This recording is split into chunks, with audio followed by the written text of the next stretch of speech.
but disc golf is too easy to allow for them to be that much better. There's 3 keys to disc golf: driving, approaching, and putting. You need all 3 to do this disc sport. Finish line pace, Big Annie. I think that's good. Today we're going to be answering a few of the questions that you guys asked on my Instagram page and my YouTube community post sometime last week. Question number 1, what courses in Montana are you playing? Well, right now we're out at Eagle's Nest, just outside of Butte, Montana. Pretty much one of the only courses that I've been within vicinity to since I've been in Montana that is actually seems like a pretty nice course. I spent earlier this week in Bozeman, where come to find out when I got there, there's basically one course, Rose Park, you probably saw on the last couple videos. You know, decent little 14-hole track, but I was very surprised when I got to Montana. I kind of pulled a rookie move and didn't really look at all the course options before we came here. Other than if you drive up into the mountains and get kind of some of those cool mountain style courses, there's not a whole lot to pick from. So out here at Eagle's Nest, I guess they just got new tee pads. They look pretty nice. I think some course updates, which also means that I guess the U-disc is not completely accurate. I thought hole 1 was, I don't know if you can see it, but there's a basket tucked up in the trees because it looks like it's a nice Big Annie, which would be that. It's 90 degrees completely over there. So I thought I had a good drive over here with the pace. I did not. See if we can shoot one through the tree here. That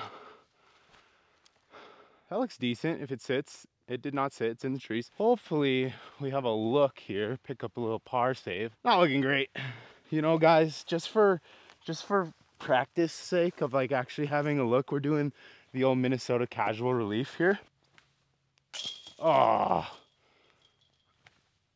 there it is. Other courses that I plan to play while in Montana. Hope to get out to Swords Ranch. Gonna be playing Blue Mountain probably more than I'd like, to be completely honest, because we're gonna be in Missoula for most of the time that we're here. And that is pretty much looks like the only course within well, it's right in Missoula, and pretty much the only good course that's not, I'd say, at least maybe an hour out of town. All right, hole number 2 says it's 325, but I'm pretty sure most of the signs out here are inaccurate, so I don't actually know. Dead straight out there. It kind of looks like if I go deep, it's an absolute just drop off to lose my Frisbee Club Buzz SS, but I think that's good. Hit that tree, sit. So Montana disc golf is not really what I was expecting. I obviously knew about the courses out in the mountains, but I kind of expected there to be more in-town park style options. And there just isn't. You go to Montana on U-disc and there's 5 or 6 options in each town. You quickly realize that half of them are only seasonal. Most of them don't have real baskets. And then that gives you basically one option per town for an actual course to play, which kind of sucks, to be honest. If you guys are in the Missoula area or just the Montana area, but mainly Missoula, because that's where we're gonna be spending a lot of time, hit me up on Instagram because I'd love to get some people to actually go play with. I'm not a huge fan of coming out to these mountain style courses. I'm out of breath, where it's a hike and you don't know the lines, you don't know, you're playing them blind.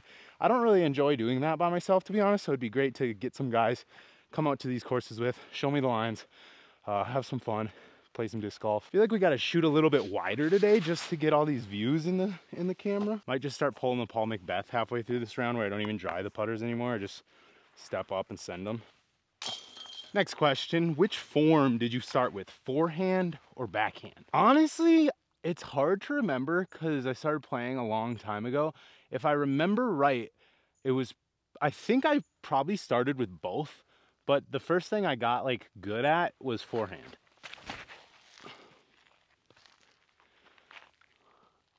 Right behind the tree, classic move. Oh, I love that. Go in. Oh, so my first good disc that I ever threw and was good with was a Innova Starfire. It was yellow, and I basically threw that every single drive, most likely. threw the shit out of it forehand. But I had this weird thing. I'd be like a dominant forehand player, and then for some reason I would just lose like the ability to throw forehand, and then I would start throwing backhand, got really good at that, and then like it seemed like every year or so I would just like flip-flop between being like forehand or backhand dominant. I've always been able to throw both for the most part, but there's been some times when like the forehands literally just don't come out of the hand, and like I don't throw a good one for like a year, it feels like. The first disc that I ever was like really good at throwing backhand was actually a Flex Buzz way back in the day, and then the yellow Star Wraith that I still throw to this day on like a lot of hyzer flip up forehands, that was a disc. I've had that. There's an ace on there from Christmas Day 2011, so that's at least, what would that be, like 12 years, and I had it before that as well, so I think I've had that disc for maybe 12 to 14 years. Starfire, Star Wraith, Flex Buzz, pretty much my go-tos when I first started playing. Of course, my putt, I don't think I even have a look here. All right, so the pace right here. Ha! Made it. Let's go. Gotta do like a nose up little jab here, maybe. Damn it. Oh, God. It looks like a new hole 4, 247. Just gonna go little knot zone. I like that. Oh, a little short, but that's putt. Next question is, what place or courses are you guys most excited to visit? I'd say for me, disc golf specifically, I'm looking forward to like next springtime and like maybe even like early summer, where we're more on the East Coast, like North Carolina, South Carolina, maybe Georgia, to where obviously the best disc golf like in the US is. And we don't live in a van like solely for the purpose of disc golf, obviously. So a lot of this like first part of the trip is more to like go visit friends and like be in cool places. Unfortunately, not the best states like for disc golf. There we go. See if I can putt a completely soaked putter. Oh, there we go. Where are you most excited to go to? Montana. We're already here. Yeah, it's a good time. What are you most excited to do here? Adventure. Like right now. Look at this place. And see friends in Arizona. Hole 5, par 3, 210 feet, dead straight. We're gonna try a little fan grip proxy, kind of a left to right pull. Said it once, I'll say it again. My first fan grip of the day falls out of the hand every single damn time. This proxy was horrible. Try and just chip a little forehand up there with the Ultra. No. Brutal. Come on, guys. All right, guys, this hole kind of got me, not gonna lie. Oh, damn. Thought that was in. Will the dune battle the Buzz SS? Well, that video would be dependent on whether or not Trash Panda sends me a dune. And at this rate, I assume they're not. I did have a guy reach out, say he'll send me one to do a battle with, but currently have like no address really, so makes those types of things kind of hard. For the, is that a bogey? Wait, yeah, bogey. Brutal. I think that put me back to 1 down. Favorite podcast and favorite comedian. Kind of like this one. So favorite comedian, I'd say without a doubt would have to be Theo Von. Also, one of my favorite podcasts would have to be Theo Von. To be honest, I'd say Theo is probably one of the only comedians I would say I'm actually like a fan of. I would say my second favorite podcast would probably be Jeff FM. If you've never seen like Jeff's Barbershop, Jeff Wittick, any of his YouTube stuff, I think if you're into like comedy and like actual funny, entertaining, like well thought out YouTube style content, and you haven't watched Jeff Wittick, Jeff FM, Jeff's Barbershop, like you're missing out on probably one of the best creators on YouTube right now. Hole 6 says it's 332, cannot see the basket, and I am too out of shape and out of breath to run up there and try and find it. I think I'm probably gonna just take my pace and just rip it up there and see where it lands. Love that. I don't know if it's good for this hole specifically, but that flight was literally what the pace is made for. Guys are walking up. I think I'm parked. Let's see where the Frisbee is. I found the basket. My line looked amazing. Oh, unless I'm a little deep and I absolutely launched down this. Oh, no, there we go. Perfect. I feel like there's nothing better in disc golf than playing course blind, having like, this is like one of the longer holes I've played so far. Just trust the disc. And then this was probably an ace run. So absolute money. God, nothing like the bottom of your putter being soaking wet. Guys, I'm telling you, start following through. You'll make more putts. Doesn't even matter. So good. Shout out, Drew. Think different, make history. Frisbee Club edition. All right, well, after getting my ass kicked by a 190-foot hole, take the old blind peach bird, the old blind peach bird job. That's what we're calling that one. To get us back to, I think, I don't really know, 2 down, I think. I should probably be keeping track. I've had 2 bogeys. 2 bogeys. Have I birdied the rest? I think I've birdied the rest. The basket is like right here. Probably can't see it. We're gonna go pace again. We're gonna hit it on that hard flex over, but because of the hillside, we don't want it to keep pushing right, like with like a beat up P2. We want it to kind of hyzer at the end. Not enough for it. I guess we're at higher elevation, so I didn't even think about the fact that I need to turn it more. Paula said we're a mile up right now, which I don't know what that means really, but I assume my Frisbees are flying a little bit more stable. All right, let's see. Oh, love it. Yep. What? What? Oh no. I don't know if you can see that, but holy shit. Oh my gosh, that thing got wrecked. I must have smoked this rock right here. All right, hole number 8, 230 feet. Classic hole with the double fairways. You got the right side and the left side. Probably just throw 1 down each. Next question, what are your 3 favorite molds you don't see leaving the bag anytime soon? I feel like I get to answer Firebird because I don't think the Firebird will ever come out of my bag, but I'm gonna kind of skip that one because I think you already know that. I would have to say the Birdie Disc Golf Supply Ultra, simply because I think having the Ultra as like, you know, the mid-range to the zone to the Firebird, like the in-betweener, has really like changed my forehand game. It's finally allowed me to have that consistent forehand mid-range that's nice and stable but still flies well. So probably one of my favorite discs. You've clearly heard me talk about it. Oh, a little slip, but should be all right. Damn. I guess I could also say the Buzz SS, but who knows? Up next, another new mold you've probably heard me talking a ton about is the Finish Line Pace. So when I was like younger, I used to throw the old Discmania S-Line P2s for that like glidey but always overstable finish.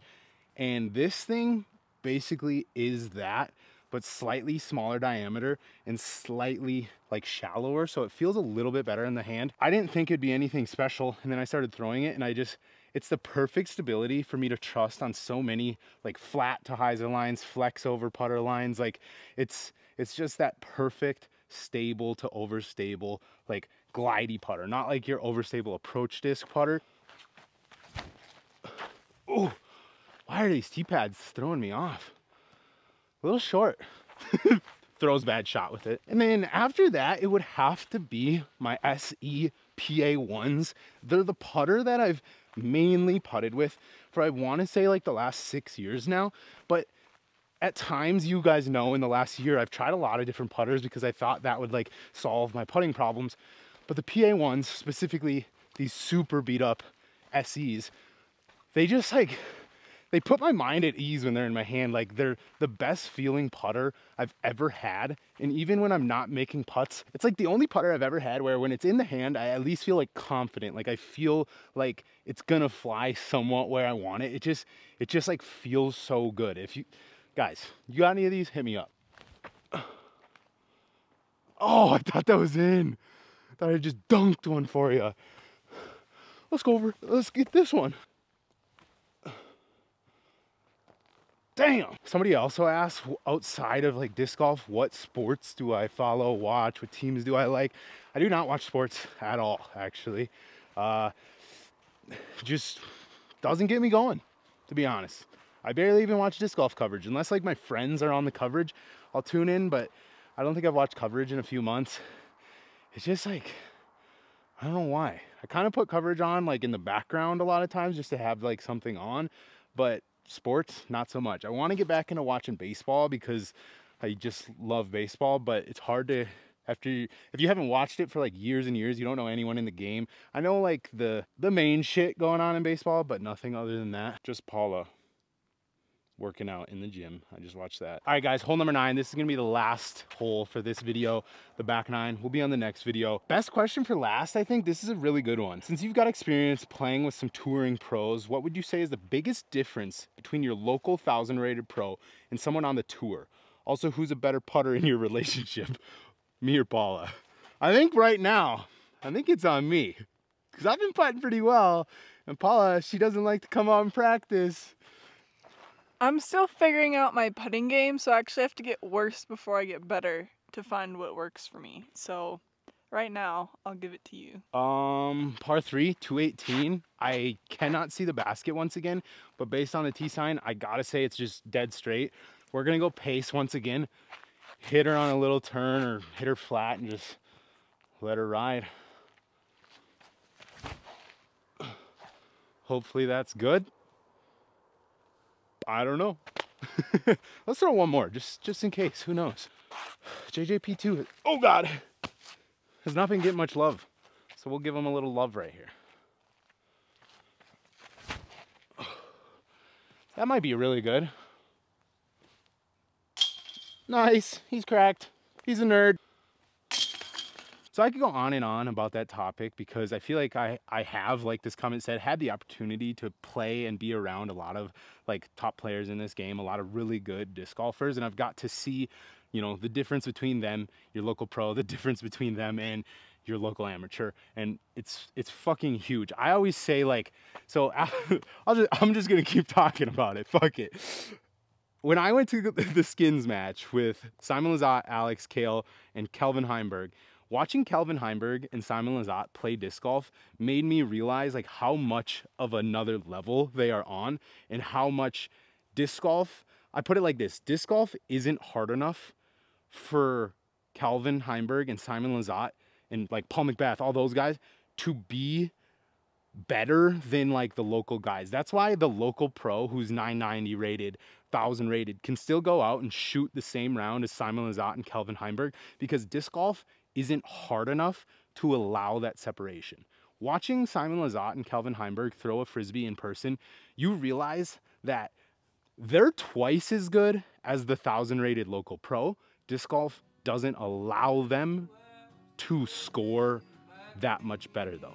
So like the gap between Paul McBeth, Simon Lizotte, Kelvin Heimberg, and your local guy is fucking massive. They are twice as good as your local guy, but disc golf is too easy to allow for them to be that much better. So these local guys can still compete. And that's nothing against those local guys, still great disc golfers, but when you see like the lines and the way that Kelvin and Simon and these guys throw the Frisbee in person, you'll realize like they're in a league of their own, and like everyone else is kind of just down here and is lucky enough that disc golf hasn't gotten harder. That's it. Thanks for watching. We'll see you in the next one. Back 9 on the next video. Not sure what it's gonna be about. Might just be a casual toss. See ya.